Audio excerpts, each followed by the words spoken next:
రెండవ రాజులు 15వ అధ్యాయం. ఇశ్రాయేలు రాజైన యరొబాము ఏలుబడిలో 23వ సంవత్సరమందు యూదా రాజైన అమజ్యా కుమారుడైన అజర్యా ఏలనారంభించెను. అతడు 16 ఏండ్ల వాడై ఏలనారంభించి యెరూషలేమునందు 72 సంవత్సరములు రాజుగా ఉండెను. అతని తల్లి యెరూషలేము కాపురస్తురాలైన యొకల్యా. ఇతడు తన తండ్రి అయిన అమజ్యా చర్య అంతటి ప్రకారము యెహోవా దృష్టికి నీతి గలవాడై ప్రవర్తించెను. ఉన్నత స్థలములను మాత్రము కొట్టివేయలేదు. ఉన్నత స్థలముల యందు జనులు ఇంకనూ బలులు అర్పించుచు ధూపం వేయుచూ ఉండిరి. యెహోవా ఈ రాజును మొత్తినందున అతడు మరణమగు వరకు కుష్ఠరోగి అయి ప్రత్యేకముగా ఒక నగరులో నివసించెను గనక రాజకుమారుడైన యోతాము నగరు మీద అధికారి అయి దేశపు జనులకు న్యాయము తీర్చువాడుగా ఉండెను. అజర్యా చేసిన ఇతర కార్యములను గుచ్చియు అతడు చేసిన దానిని అంతటిని గుచ్చియు యూదా రాజుల వృత్తాంతముల గ్రంథమందు రాయబడి ఉన్నది. అజర్యా తన పితరులతో కూడా నిద్రించి దావీదుపురంలో తన పితరుల సమాధి యందు పాతిపెట్టబడగా అతని కుమారుడైన యోతాము అతనికి మారుగా రాజాయెను. యూదా రాజైన అజర్యా ఏలుబడిలో 38వ సంవత్సరమందు యరొబాము కుమారుడైన జకర్యా షోమ్రోనులో ఇశ్రాయేలు వారిని 6 నెలలు ఏలెను. ఇతడు ఇశ్రాయేలు వారు పాపము చేయుటకు కారకుడగు నెబాతు కుమారుడైన యరొబాము చేసిన పాపములను విడవక అనుసరించుచు తన పితరులు చేసినట్లుగా తానును యెహోవా దృష్టికి చెడుతనము జరిగించెను. యాబేషు కుమారుడైన షల్లూము అతని మీద కుట్ర చేసి జనులు చూచుచుండగా అతని మీద పడి అతనిని చంపి అతనికి మారుగా రాజాయెను. జకర్యా చేసిన కార్యములను గూర్చి ఇశ్రాయేలు రాజుల వృత్తాంతముల గ్రంథమందు రాయబడి ఉన్నది. నీ కుమారులు 4వ తరము వరకు ఇశ్రాయేలు సింహాసనం మీద ఆసీనులై ఉందురని యెహోవా యెహూతో సెలవిచ్చిన మాట చొప్పున ఇది జరిగెను. యూదా రాజైన ఉజ్జియా ఏలుబడిలో 39వ సంవత్సరమందు యాబేషు కుమారుడైన షల్లూము ఏలనారంభించి షోమ్రోనులో నెల దినములు ఏలెను. గాదీ కుమారుడైన మెనహేము తిర్సాలో నుండి బయలుదేరి షోమ్రోనునకు వచ్చి షోమ్రోనులో నుండి యాబేషు కుమారుడైన షల్లూము మీద పడి అతని చంపి అతనికి మారుగా రాజాయెను. షల్లూము చేసిన ఇతర కార్యములను గూర్చియు అతడు చేసిన కుట్రను గూర్చి ఇశ్రాయేలు రాజుల వృత్తాంతముల గ్రంథమందు రాయబడి ఉన్నది. మెనహేము రాగా తిప్సహు పట్టణపు వారు తమ గుమ్మములు తీయలేదు గనుక అతడు వారిని అందరినీ హతము చేసి తిర్సాను దాని చేరువ గ్రామములన్నిటినీ కొల్లపెట్టి అచ్చట గర్భిణుల అందరి గర్భములను చింపెను. యూదా రాజైన అజర్యా ఏలుబడిలో 39వ సంవత్సరమందు గాదీ కుమారుడైన మెనహేము ఇశ్రాయేలు వారిని ఏలనారంభించి షోమ్రోనులో 10 సంవత్సరములు ఏలెను. ఇతడును తన దినములన్నీ ఇశ్రాయేలు వారు పాపము చేయుటకు కారకుడగు నెబాతు కుమారుడైన యరొబాము చేసిన పాపములను విడవక అనుసరించుచు యెహోవా దృష్టికి చెడుతనము జరిగించెను. అష్షూరు రాజైన పూలు దేశం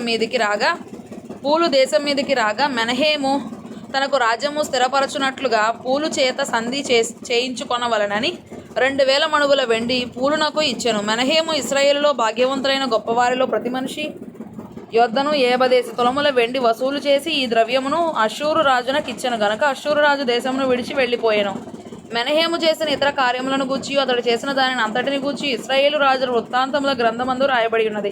మెనహేము తన పితరులతో కూడా నిద్రించిన తరువాత అతని కుమారుడైన పెకహ్యా అతనికి మారుగా రాజాయెను. యూదా రాజైన అజర్యా ఏలుబడిలో 50వ సంవత్సరమందు మెనహేము కుమారుడైన పెకహ్యా షోమ్రోనులో ఇశ్రాయేలు వారిని ఏలనారంభించి 2 సంవత్సరములు ఏలెను.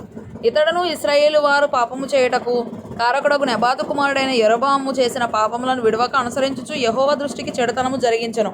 ఇతని క్రింద అధిపతియు రెమల్యా కుమారుడునైన పెకహు కుట్ర చేసి తన యొద్దనున్న గిలాదీయులైన 70 మందితోనూ అర్గోబుతోనూ అరీహేనుతోనూ కలిసికొని షోమ్రోనులోనున్న రాజనగరులోని అంతఃపురమందు అతనిని చంపి పెకహ్యాకు మారుగా రాజాయెను. పెకహ్యా చేసిన ఇతర కార్యములను గూర్చియు అతడు చేసిన దానిని అంతటిని గూర్చియు ఇశ్రాయేలు రాజుల వృత్తాంతముల గ్రంథమందు రాయబడి ఉన్నది.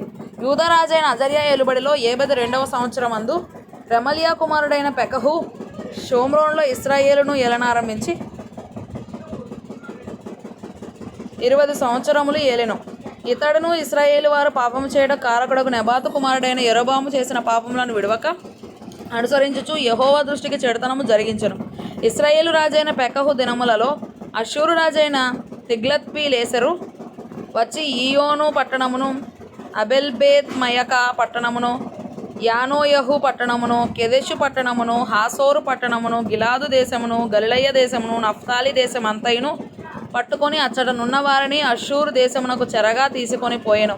అప్పుడు ఏలా కుమారుడైన హోషేయ ఇశ్రాయేలు రాజును రెమల్యా కుమారుడునైన పెకహు మీద కుట్ర చేసి అతని మీద పడి అతని చంపి యూదా రాజైన ఉజ్జియా కుమారుడైన యోతాము ఏలుబడిలో 20వ సంవత్సరమున అతనికి మారుగా రాజాయెను. పెకహు చేసిన ఇతర కార్యములను గూర్చియు అతడు చేసిన దానిని అంతటిని గూర్చియు ఇశ్రాయేలు రాజుల వృత్తాంతముల గ్రంథమందు రాయబడి ఉన్నది. ఇశ్రాయేలు రాజును రెమలియా కుమారుడునైన పెకహు ఏలుబడిలో 2వ సంవత్సరమున యూదా రాజైన ఉజ్జియా కుమారుడగు యోతాము ఏలనారంభించెను. అతడు 25 ఏండ్ల వాడై యెరూషలేమునందు రాజై 16 సంవత్సరములు ఏలెను. అతని తల్లి సాదోకు కుమార్తె అయిన యెరూషా. ఇతడు యెహోవా దృష్టికి నీతిగా ప్రవర్తించి తన తండ్రి అయిన ఉజ్జియా చర్యను పూర్తిగా అనుసరించెను. ఆయనను ఉన్నత స్థలములను కొట్టివేయకుండెను. జనులు ఉన్నత స్థలములందు ఇంకనూ బలులను అర్పించుచు ధూపం వేయుచు నుండిరి. ఇతడు యెహోవా మందిరమునకున్న ఎత్తైన ద్వారమును కట్టించెను. యోతాము చేసిన ఇతర కార్యములను గూర్చియు అతడు చేసిన దానిని అంతటిని గూర్చి యూదా రాజుల వృత్తాంతముల గ్రంథమందు రాయబడి ఉన్నది. ఆ దినములలో యెహోవా సిరియా రాజైన రెజీనును రెమలియా కుమారుడైన పెకహును యూదా దేశం మీదికి పంపనారంభించెను. యోతాము తన పితరులతో కూడా నిద్రించి తన పితరుడైన దావీదు పురమందు తన పితరుల సమాధిలో పాతిపెట్టబడెను. అతని కుమారుడైన ఆహాజు అతనికి మారుగా రాజాయెను.